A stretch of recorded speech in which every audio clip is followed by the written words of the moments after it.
So, this is our 11th lecture on the topic, that is chapter number 9, current electricity of 12th science of Maharashtra board. And in today's lecture we are discussing how to convert galvanometer into an ammeter. This is most important topic as far as your JEE exam is concerned or as far as your NEET NEET exam is concerned. So concentrate on the topic or concentrate on the base. Okay, so what is galvanometer? The first question is, what is galvanometer? Galvanometer is a device which is used for measuring current as well as, सांगा पटकन, current मोजण्यासाठी गॅल्व्हनोमीटरचा आपण वापर करतो. अजून galvanometer is also use to show direction of current, कारण की गॅल्व्हनोमीटरचा zero हा सेंटरला असतो आणि गॅल्व्हनोमीटर दोन्ही साईडला डिफ्लेक्ट होऊ शकतो. याचा अर्थ गॅल्व्हनोमीटरच्या साहाय्याने आपण करंट मोजू पण शकतो आणि करंटची डायरेक्शन पण आपल्याला सांगता येते. ठीक आहे. So galvanometer is use to measure current. मग आता ॲमीटरच्या ऐवजी डायरेक्ट गॅल्व्हनोमीटर का नाही वापरत? मग प्रश्न तुमच्या मनात आला असेल, साहजिकच आहे की गॅल्व्हनोमीटरच्या साहाय्याने जर आपल्याला करंट मोजता येतो तर ॲमीटरच्या ऐवजी गॅल्व्हनोमीटर का नाही मोजता येत? मग आता त्याच्याबद्दल मी डिस्कशन करतोय. बघा, आता थेरॉटिकल पॉइंटच तुम्हाला सांगतोय. A device which is use for measuring current is called ammeter. Ammeter आपल्याला माहिती की करंट मोजण्यासाठीच त्याचा वापर केला जातो. ॲमीटर तुम्हाला करंटची डायरेक्शन नाही दाखवत. ठीक आहे. जसं गॅल्व्हनोमीटर डायरेक्शन दाखवतो तसं ॲमीटर नाही दाखवत. ॲमीटरमधनं जर उलट दिशेने करंट गेला तर ॲमीटर डिफ्लेक्शन दाखवतच नाही. त्यामुळे त्याच्यावरून तुम्हाला सांगता येते की करंटची दिशा उलट आहे म्हणून. पण ॲमीटरचा वापर करंट मोजण्यासाठीच केला जातो, त्याची मॅग्निट्यूड मोजण्यासाठी. To measure current ammeter is always connected in series. हे पण तुम्हाला माहिती आहे की करंट मोजण्यासाठी ॲमीटर आपण नेहमी सिरीजमध्येच जोडतो. If galvanometer is use in place of ammeter, समजा आपण ॲमीटरच्या ऐवजी गॅल्व्हनोमीटर लावला तर, आता लक्ष ठेवा, ॲमीटरचं रेजिस्टन्स एकदम कमी असतं आणि म्हणून आपल्याला सिरीजमध्ये जोडता येतो, कारण की ॲमीटर जोडल्यानंतर सर्किटचं रेजिस्टन्स वाढत नाही. पण गॅल्व्हनोमीटरबद्दल मात्र तसं नाही आहे.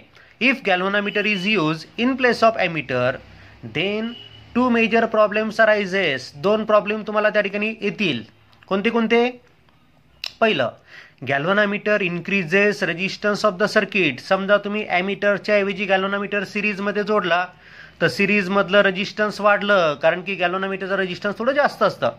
50 ओम 100 ओम या रेंजमध्ये गॅल्व्हनोमीटरचं रेजिस्टन्स असतं. त्यामुळे सर्किटचं रेजिस्टन्स 100नी जवळपास वाढेल आणि सर्किटचं रेजिस्टन्स जर वाढलं तर सर्किटचं परफॉर्मन्स बदलेल. बरोबर आहे. आणि म्हणून मग जर तुम्ही गॅल्व्हनोमीटर सिरीजमध्ये जोडलात तर त्या ठिकाणी सर्किटचं रेजिस्टन्स वाढतं. हा पहिला प्रॉब्लेम. दुसरा प्रॉब्लेम काय आहे की सिरीजमध्ये जर गॅल्व्हनोमीटर आपण लावला तर पूर्णचा पूर्ण करंट गॅल्व्हनोमीटरमधनं जाईल, म्हणजे मॅक्झिमम करंट गॅल्व्हनोमीटरमधनं जाईल आणि मॅक्झिमम करंट जर गॅल्व्हनोमीटरमधनं गेला तर गॅल्व्हनोमीटरची कॉईल डॅमेज होऊन जाईल, म्हणजे गॅल्व्हनोमीटर आपला खराब होईल. Wien large current passes through galvanometer it get damage. बघा, गॅल्व्हनोमीटर डायरेक्ट तुम्ही ॲमीटर म्हणून का नाही वापरू शकत? तर दोन पॉईंट तुमच्या समोर आहेत. की पहिला, की गॅल्व्हनोमीटर जर ॲमीटर म्हणून आपण डायरेक्ट वापरला तर त्या सर्किटचं रेजिस्टन्स वाढेल आणि सर्किटचं रेजिस्टन्स जर वाढलं तर त्या ठिकाणी सर्किटमधनं जाणारा करंट कमी होईल, सर्किटचं वर्किंग अफेक्ट होईल. हा पहिला पॉईंट. आणि दुसरा पॉईंट काय की जर गॅल्व्हनोमीटर आपण सिरीजमध्ये डायरेक्ट वापरला ॲज ॲमीटर म्हणून तर सगळ्याचा सगळा करंट त्या गॅल्व्हनोमीटरमधनं जाईल आणि सगळ्याचा सगळा करंट जर गॅल्व्हनोमीटरमधनं गेला तर गॅल्व्हनोमीटर डॅमेज होईल. हा दुसरा drawback direct galvanometer as a ammeter वापरला तर आपल्याला दिसतो. मग आता हे दोन ड्रॉबॅक कसे सॉल्व्ह करायचे त्याबद्दल आपण बोलू. टू ओव्हरकम दीज प्रॉब्लेम्स, आता बघा हे दोन्ही प्रॉब्लेम कसे ओव्हरकम होतील. A low value resistance is connected parallel to it. आपण एक कमी व्हॅल्यूचा रेजिस्टन्स त्याला पॅरललमध्ये जोडला तर, गॅल्व्हनोमीटरला पॅरललमध्ये आपण रेजिस्टन्स लावतोय लो व्हॅल्यूचा. मग मला सांगा दोघांचं मिळून इक्विव्हॅलंट रेजिस्टन्स किती होईल? आपल्याला माहिती आहे की दोन रेजिस्टन्सेस पॅरललमध्ये जोडले तर इक्विव्हॅलंट रेजिस्टन्स कमी होतं. कमी होतं म्हणजे किती कमी होतं? तर त्या दोन रेजिस्टन्सेसपैकी जो कमी व्हॅल्यूचा रेजिस्टन्स आहे त्याच्यापेक्षा कमी. पॉईंट व्यवस्थित लक्षात घ्या. तुम्ही कॅल्क्युलेशन करून बघू शकता. 2 रेजिस्टन्सेस घेतले समजा. एक घेतला तुम्ही 100 ओहमचा, त्याला पॅरललमध्ये तुम्ही 5 ओहमचा रेजिस्टन्स लावला, तर इक्विव्हॅलंट किती येईल? करा calculation. 1/r is equal to 1/r1 plus 1/r2. तर तुम्हाला दिसेल की मिळणारा इक्विव्हॅलंट रेजिस्टन्सची व्हॅल्यू ही 5 पेक्षा पण कमी येईल. करून बघू शकता तुम्ही. म्हणून माझं स्टेटमेंट काय आहे की when 2 resistances are connected in parallel then their equivalent resistance is less than the low resistance in the parallel combination. ठीक आहे. म्हणजेच पॅरलल कॉम्बिनेशनच्या सहाय्याने आपल्याला रेजिस्टन्स कमी करता येतं. हा पॉईंट आपल्याला माहितीच होता. पण किती कमी करता येतं? त्या 2 पैकी जो कमी व्हॅल्यूचा रेजिस्टन्स आहे त्याच्यापेक्षा कमी. ठीक आहे. मग आपण काय करतोय, गॅल्व्हनोमीटरला जर पॅरललमध्ये लो व्हॅल्यूचा रेजिस्टन्स लावला तर आपला प्रॉब्लेम सॉल्व्ह होतो का ते आपण आता बघू. बघा, पहिला पॉईंट काय होता की गॅल्व्हनोमीटर आपण सिरीजमध्ये जोडल्यामुळे सर्किटचं रेजिस्टन्स वाढत होतं. आता आपण काय केलं, गॅल्व्हनोमीटरला पॅरललमध्ये लो व्हॅल्यूचा रेजिस्टन्स लावला, त्यामुळे इक्विव्हॅलंट रेजिस्टन्स कमी झालं, त्यामुळे सर्किटचं रेजिस्टन्स वाढणार नाही. पहा, पहिला पॉईंट काय म्हटलं तर the equivalent resistance of galvanometer and the parallel low value resistance becomes very small and it does not increases resistance of the circuit. बघा, त्याला पॅरललमध्ये रेजिस्टन्स जोडल्यामुळे आता इक्विव्हॅलंट रेजिस्टन्स एकदम कमी झालं, म्हणजेच त्या सर्किटचा रेजिस्टन्स एवढ्या प्रमाणात वाढणार नाही. म्हणजे पहिला प्रॉब्लेम आपला सॉल्व्ह झाला. आता दुसरा प्रॉब्लेम काय होता की जेव्हा आपण गॅल्व्हनोमीटर सिरीजमध्ये जोडला होता तर पूर्णचा पूर्ण करंट गॅल्व्हनोमीटरमधनं चालला होता, त्यामुळे गॅल्व्हनोमीटरची कॉईल डॅमेज होत होती. आणि म्हणून मग ती वाचवण्यासाठी आपण आता पॅरललमध्ये रेजिस्टन्स लावला आहे, पॅरललमध्ये लो व्हॅल्यूचा रेजिस्टन्स लावला आहे, त्यामुळे येणारा करंट काय होईल, येणारा करंट गॅल्व्हनोमीटरमधनं न जाता तो बायपास होईल त्या पॅरलल रेजिस्टन्समधनं, कारण की पॅरलल रेजिस्टन्स हा लो व्हॅल्यूचा आहे. बघा, गॅल्व्हनोमीटरचा रेजिस्टन्स जास्त आहे आणि पॅरललमध्ये जोडलेलं रेजिस्टन्स कमी आहे, त्यामुळे येणारा करंट काय करेल, कोणता रस्ता प्रिफर करेल, ज्या रस्त्याचा रेजिस्टन्स कमी आहे त्या रस्त्यानं तो करंट मॅक्झिमम जाईल. आणि म्हणून मग maximum current will flow through the parallel resistance means through the shunt and low current will flow through the galvanometer so that our galvanometer get protected. So बघा आता पॉइंट नंबर 2, कशा प्रकारे तो galvanometer आपण वाचवला आहे. when large current passes through it then maximum current passes through the low value parallel resistance and very small current through the galvanometer so that it get protected. मग या प्रकारे आपल्याला त्या गॅल्व्हनोमीटरला वाचवता पण आलं पॅरलल रेजिस्टन्स लावल्यामुळे, आणि त्या गॅल्व्हनोमीटरचं रेजिस्टन्स कमी पण करता आलं तो पॅरलल रेजिस्टन्स लावल्यामुळे. So therefore to convert moving coil galvanometer into an ammeter a low value resistance must be connected parallel to it. बघा आता प्रश्न या टॉपिकवर येतो, how you will convert a moving coil galvanometer into an ammeter. तर एवढं सर्व तुम्हाला त्या ठिकाणी लिहावं लागेल 2 मार्कासाठी, की गॅल्व्हनोमीटर लावला तर काय प्रॉब्लेम येतो, गॅल्व्हनोमीटर ॲज अ एमिटर म्हणून डायरेक्ट वापरला तर काय प्रॉब्लेम येतात, आणि गॅल्व्हनोमीटरला पॅरललमध्ये रेजिस्टन्स लावल्यामुळे ते प्रॉब्लेम कसे सॉल्व्ह होतात हे सगळं तुम्हाला त्या ठिकाणी मांडावं लागेल. Okay. The important question regarding board, how moving coil galvanometer is converted into an ammeter, derive the necessary formula. ठीक आहे, असा तो प्रश्न असेल 3 मार्कासाठी, किंवा अजून वेगळ्या प्रकारे विचारला जाऊ शकतो. with the help of diagram explain how you will convert galvanometer into an ammeter, hence calculate the value of shunt.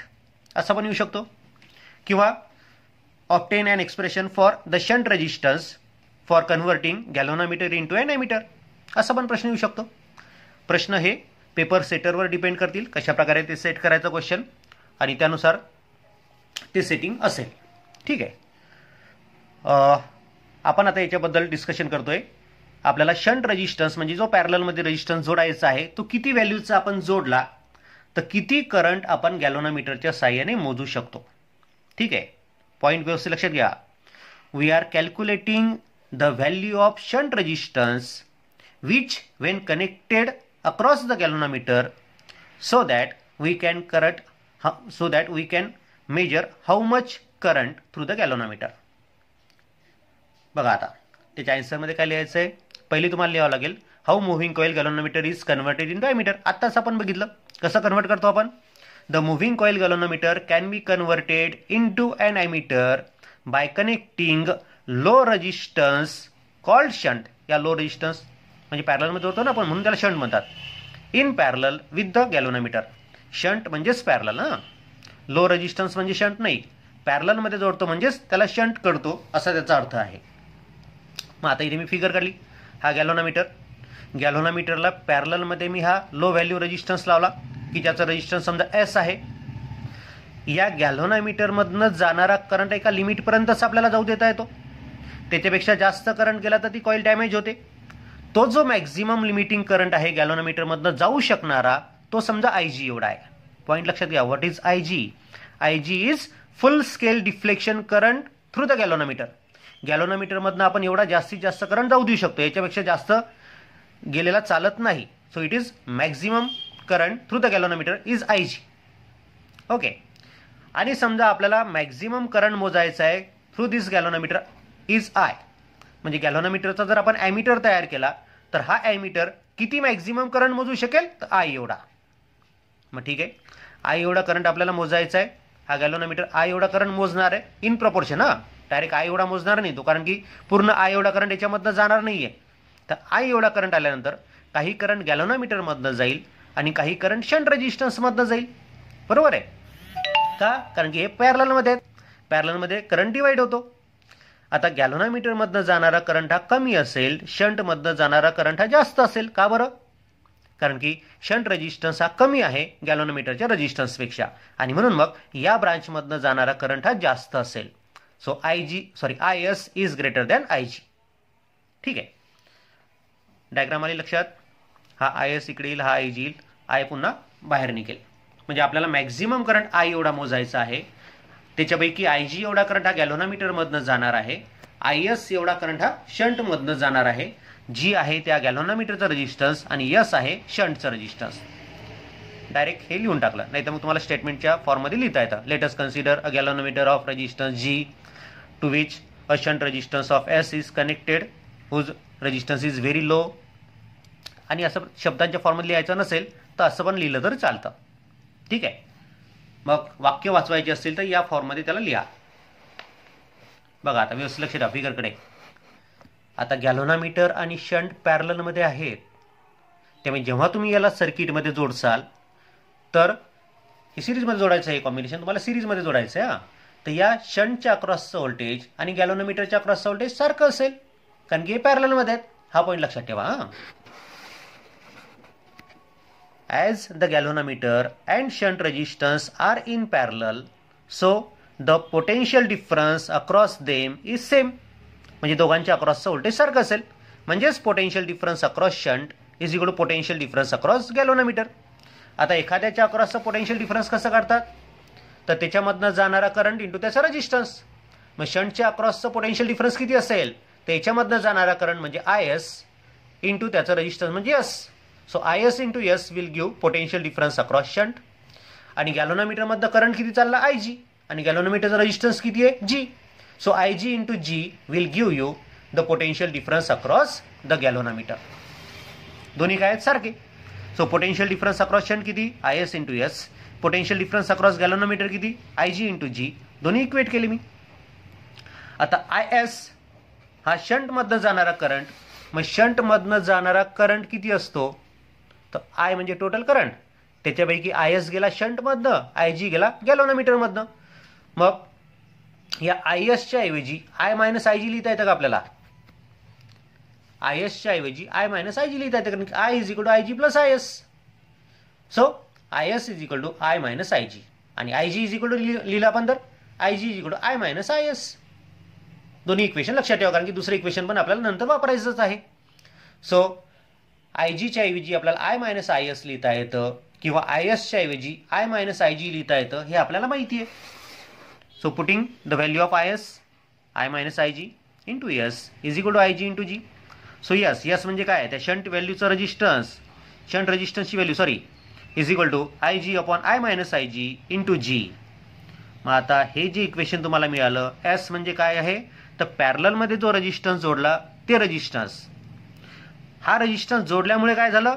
तर आपण मॅक्झिमम करंट किती मोजू शकतोय? आय एवढा करंट मोजू शकतो, पण आय एवढा करंट मोजत असताना त्या गॅल्व्हनोमीटरमधनं करंट किती जाणार आहे? फक्त IG एवढाच जाणार आहे, म्हणजे फुल स्केल डिफ्लेक्शन. म्हणजे गॅल्व्हनोमीटर जेव्हा फुल स्केल डिफ्लेक्शन दाखवेल तेव्हा त्यावेळेस त्या ठिकाणी जाणारा करंट किती असेल? आय एवढा असेल. So I is the current which we are going to measure through this combination as an ammeter. म्हणजे आपल्याला लिहिता येतं, by connecting the resistance of value S in parallel with the galvanometer of resistance capital G, it get converted into an ammeter to measure maximum current up to I. Current up to I, फक्त I एवढा current नाही, I एवढ्या current पर्यंत सगळे current आपण मोजू शकतो. Current up to I, up to या शब्दाकडे लक्ष ठेवा. म्हणजे आपण जर S एवढ्या व्हॅल्यूचा पॅरलल मध्ये रेजिस्टन्स जोडला गॅल्व्हनोमीटरला, तर आपल्याला त्या गॅल्व्हनोमीटरच्या साह्याने मॅक्झिमम करंट I एवढा मोजता येतो. ठीक आहे, okay. Now if you use galvanometer as an ammeter, then you can use maximum or then you can measure maximum current IG. IG is the full scale deflection current for galvanometer. हे आपल्याला माहिती आहे. जास्तीत जास्त गॅल्व्हनोमीटरच्या साह्याने आपण जर current मोजण्यासाठी त्याचा वापर केला तर IG एवढा करंट आपण मॅक्झिमम मोजू शकतो. पण समजा आता आपल्याला त्याच गॅल्व्हनोमीटरच्या साह्याने जास्त करंट मोजायचा आहे, म्हणजे समजा n टाइम्स IG एवढा करंट आपल्याला मोजायचा आहे, तर काय करता येईल? साहजिकच आहे, आपल्याला त्या गॅल्व्हनोमीटरच्या साह्याने जास्त करंट जर मोजायचा आहे तर आपल्याला पॅरललमध्ये रेजिस्टन्स जोडावा लागेल. मग तो किती व्हॅल्यूचा जोडला तर त्या गॅल्व्हनोमीटरची रेंज आपण n टाइम्स वाढवू शकतो, म्हणजेच त्या ॲमीटरची रेंज आपण n टाइम्स वाढवू शकतो. या संदर्भातलं हे छोटंसं एक डेरिव्हेशन आहे. Heading is how to increase range of ammeter n times और how to increase range of galvanometer n times. दोन्ही हेडिंग तुम्ही टाकू शकता, कारण की गॅल्व्हनोमीटर आपण ॲमीटर म्हणून वापरतोय. Okay. To increase range of ammeter n times, then the current to be measured must be, तो करंट किती मोजावा लागेल? n times IG. म्हणजे गॅल्व्हनोमीटरमधनं जाणाऱ्या करंटच्या n टाइम्स तो करंट आपल्याला करावा लागेल. मग याच्यावर मी थोडं सगळ्यात शेवटी बोलेल. मग करंट आपल्याला n टाइम्स IG करायचं, एवढा मोजायचा आहे. मीन्स आपण रेंज काय करतोय गॅल्व्हनोमीटरची? n टाइम्स करतोय. Because we are measuring current n times the maximum deflection current through the galvanometer. So that's why range becomes n times. मग आता शंट रेजिस्टन्स किती लागेल? साहजिकच शंट रेजिस्टन्स आपल्याला लागणार आहे. तर शंट रेजिस्टन्सचा फॉर्म्युला काय असतो? IG upon I minus IG into G. मग आता हा जो मॅक्झिमम करंट आहे तो किती मोजायचा आपल्याला? n times IG. So place in place of I n times IG. Take IG common. IG common काढला तर काय राहील इथे? IG कॉमन काढला तर न्यूमरेटर मधला IG आणि डिनॉमिनेटर मधला IG कॅन्सल होऊन जाईल. You will find S is equal to 1 upon n minus 1 times G. Means you will get S is equal to G upon n minus 1. म्हणजे तुम्ही जर shunt resistance G upon n minus 1 एवढ्या व्हॅल्यूचा लावला, बघा व्यवस्थित लक्ष द्या माझ्या स्टेटमेंटकडे. If you connect a parallel resistance of value G means resistance of galvanometer upon n minus 1. If this much value resistance is kept in parallel with the galvanometer, then that galvanometer will measure current n times IG. n times IG एवढा maximum current तो galvanometer मोजू शकतो. So the conclusion is, by connecting shunt resistance of G upon n minus 1, the range of ammeter can be increases n times. इथे ॲमीटरच्या ऐवजी galvanometer शब्द तुम्ही टाकू शकता. मग आता जर तो गॅल्व्हनोमीटर पहिलेच ॲमीटर असेल तर, आणि त्या ॲमीटरचं रेजिस्टन्स G आहे. आता लक्ष द्या माझ्या शब्दांकडे. आता हा कॉन्सेप्ट तुम्हाला तुमच्या नीटमध्ये आणि JEE मध्ये वापरायचा आहे. समजा पहिले गॅल्व्हनोमीटर नाही, पहिले तुमच्याजवळ ॲमीटरच आहे. ॲमीटर I एवढा करंट मोजतोय. आता त्याची रेंज तुम्हाला n टाइम्स करायची आहे आणि त्या ॲमीटरचा रेजिस्टन्स किती? G आहे. काय करसाल? तर त्या ॲमीटरला पॅरलल मध्ये आपण रेजिस्टन्स पुन्हा लावू. त्या ॲमीटरला पॅरलल मध्ये आपण पुन्हा रेजिस्टन्स लावणार आहे. किती व्हॅल्यूचा? तर त्या ॲमीटरचा रेजिस्टन्स अपॉन n-1 एवढ्या व्हॅल्यूचा. पहा कॉन्सेप्ट व्यवस्थित लक्षात द्या. जी अपॉन एन मायनस वन नी काय होऊन राहिलं, तर त्या गॅल्व्हनोमीटरची करंट मोजण्याची रेंज आपण एन टाइम्स करतोय. आपल्याला ॲमीटरची रेंज एन टाइम्स करायची आहे, तर काय करावं लागेल, तर त्या ॲमीटरला पॅरलल मध्ये एवढ्या व्हॅल्यूचा रेजिस्टन्स जोडावा लागेल की ज्या ॲमीटरचा रेजिस्टन्स जी आहे. हां, व्यवस्थित लक्षात ठेवा. जी म्हणजे त्या ॲमीटर मधल्या गॅल्व्हनोमीटरचा रेजिस्टन्स नाही, ॲमीटरचा रेजिस्टन्स. म्हणजे हाच फॉर्म्युला तुम्हाला डायरेक्ट ॲमीटरसाठी पण वापरता येतो, where G is resistance of initial ammeter आणि G upon n minus one एवढ्या व्हॅल्यूचा शंट तुम्हाला जोडायचा आहे, so that you will increase the range of ammeter n times. Point व्यवस्थित लक्षात घ्या. नाव आता आपल्याला माहिती आहे की आपण गॅल्व्हनोमीटरचं कन्व्हर्शन ॲमीटरमध्ये केलंय आणि ते करताना गॅल्व्हनोमीटरला पॅरललमध्ये लो व्हॅल्यूचा रेजिस्टन्स लावलेला आहे. साहजिकच आहे. मग येणारा जो करंट आहे, या ॲमीटरकडे येणारा जो करंट आहे, तो आता त्यापैकी काही करंट गॅल्व्हनोमीटरमधनं जाईल आय जी एवढा, आणि काही करंट शंट रेजिस्टन्समधनं जाईल आय एस एवढा. तर शंट रेजिस्टन्समधनं किती करंट जाईल as compare to the total current coming, या फ्रॅक्शन बद्दल आपण आता विचार करतोय. So fraction of current through shunt, shunt मधनं टोटल करंट पैकी किती करंट जाईल तो फ्रॅक्शन आपल्याला शोधायचा आहे. मग आता एक छोटंसं डेरिव्हेशन आहे, विचारतील नाही विचारतील तो प्रश्न वेगळा, पण हे या डेरिव्हेशनचा जो रिझल्ट तुम्हाला मिळणार आहे तो तुम्हाला कामात आहे तुमच्या नीट आणि JEEच्या एक्झाम्पल्ससाठी. ठीक आहे. हे डेरिव्हेशन आणि याच्या समोरचं डेरिव्हेशन, दोघांचे जे फायनल रिझल्ट आपल्याला मिळणार आहेत, फॉर्म्युले जे दोन मिळणार आहेत, दोन्ही फॉर्म्युले तुम्हाला कामाचे आहेत तुमच्या JEE आणि नीटच्या एक्झामच्या याच्यामध्ये. कारण की या टॉपिकवर म्हणजे गॅल्व्हनोमीटर या टॉपिकवर एक प्रश्न तुम्हाला नीटमध्ये किंवा JEE मध्ये मिळतोच. त्यामुळे जास्त फॉर्म्युले नाही, 4-5च फॉर्म्युले फक्त तुम्हाला दिसले आतापर्यंत. त्या फॉर्म्युल्यावर एक प्रश्न तुम्हाला येणार आहे. बघा आता आपण गॅल्व्हनोमीटर वापरलाय ॲज अ ॲमीटर. तर आय एवढा टोटल करंट गेला होता. I is the total current to be measured by the ammeter. I S is current through the shunt. I G is current through galvanometer. S is shunt resistance and G is galvanometer resistance. हे आपल्याला सगळ्यांना माहिती आहे. आता साहजिकच आहे, तो shunt resistance पॅरललमध्ये असतो म्हणजे दोघांच्या क्रॉसचं पोटेन्शियल डिफरन्स सारखं असेल. So when this ammeter is in circuit then potential difference across galvanometer and shunt is the same. So potential difference across shunt is equal to potential difference across galvanometer. बरोबर आहे. मग potential difference across shunt किती असतो आताच आपण बघितलंय, त्याच्यामधनं जाणारा करंट इंटू त्याचा resistance, so IS into S. Potential difference across galvanometer किती असतो, तर त्याच्यामधनं जाणारा करंट इंटू त्याचा resistance, so IG into G. So IS into S is equal to IG च्या ऐवजी मी टाकलं I मायनस IS. आहे बरोबर, आठवतं. सो IG च्या ऐवजी I मायनस IS प्लेस केलं into G. Simplify this bracket. So IG minus IS into G. Okay, त्याला आपण अजून सिम्प्लिफाय करतोय पहा.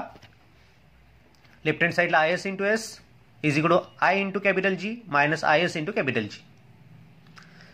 सो ही टर्म मायनस टर्म इकडे शिफ्ट केली. So IS into S plus IS into G is equal to IG. IS common काढला by keeping the IS common in bracket S plus G. आहे बरोबर, S plus G is equal to I into G. आता आपल्याला काय काढायचं आहे, we are going to find the fraction of current through shunt. म्हणजे आपल्याला IS अपॉन I काढायचं आहे. So take this I to this side and S plus G to this side.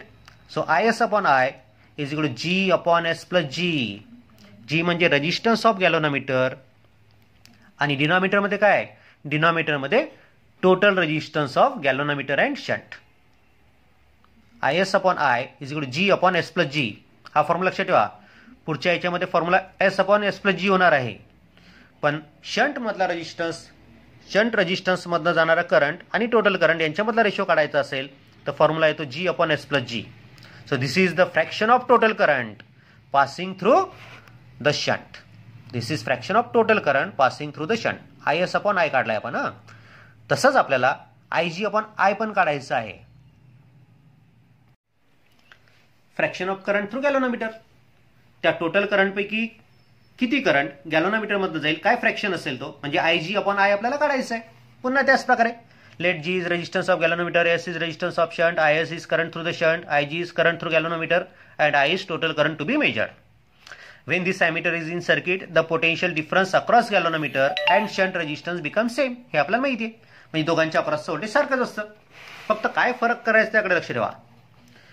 तिन्ही डायरेक्शन मध्ये हाच कॉन्सेप्ट घेतला मी. Potential difference across galvanometer is equal to potential difference across shunt. So Ig into G is equal to IS into S. So Ig into G is equal to I. आता इथे IS ची value टाका, I minus IG. मागच्या direction मध्ये काय केलं होतं आपण, IG ची व्हॅल्यू टाकली होती. या डायरेक्शन मध्ये IS ची व्हॅल्यू टाकायची, I minus IG. So into S. Bracket simplify केलं, I into capital S minus IG into capital S. हा IS इकडे घेतला. So IG into capital G plus IG into capital S is equal to I into S. IG common काढा left hand side मधनं. IG in bracket G plus S is equal to I into S. आपल्याला ratio काढायचा आहे IG upon I, म्हणजे fraction of current through galvanometer with respect to the total current. टोटल करंटच्या तुलनेत galvanometer मधनं किती करंट चालला याचा फ्रॅक्शन शोधायचा आहे. म्हणजे आपल्याला IG अपॉन I काढायचा आहे. So IG upon I becomes, हा G प्लस S इकडे शिफ्ट करा. So S upon G plus S. आठवा IS अपॉन I काय आला होता मागचं डेरिव्हेशन, IS अपॉन I होतं G upon G plus S. आणि IG अपॉन I काय आहे, S upon G plus S. इकडे G आहे तर इकडे S, इकडे S असेल तर इकडे G न्यूमरेटर मध्ये. So this is the fraction of total current through the galvanometer. असे छोटंसं डेरिव्हेशन 2 मार्काचं येऊ शकतं आलं तर, पण 2 मार्काचं डेरिव्हेशन नाही आलं तरी चालेल बोर्डामध्ये. पण हा फॉर्म्युला आणि याच्या पहिला जो फॉर्म्युला होता IS अपॉन I चा, ते दोन्ही फॉर्म्युले आपल्यासाठी महत्त्वाचे आहे. कारण की या फॉर्म्युल्यांवर एखादं एक्झाम्पल तुमच्या नीट आणि JEE मध्ये सेट होतच, MST CET मध्ये येतच. त्यामुळे MST CETचा प्रश्न नाही आपल्याला प्रश्न आहे JEE आणि नीट या एक्झामचा. त्या एक्झाममध्ये तुम्हाला या टॉपिकवर प्रश्न आरामशीर मिळू शकतो आणि एकदम सोपे त्या ठिकाणी ऑब्जेक्टिव्ह असतात, न्यूमेरिकल पण सोपे आहेत. ओके.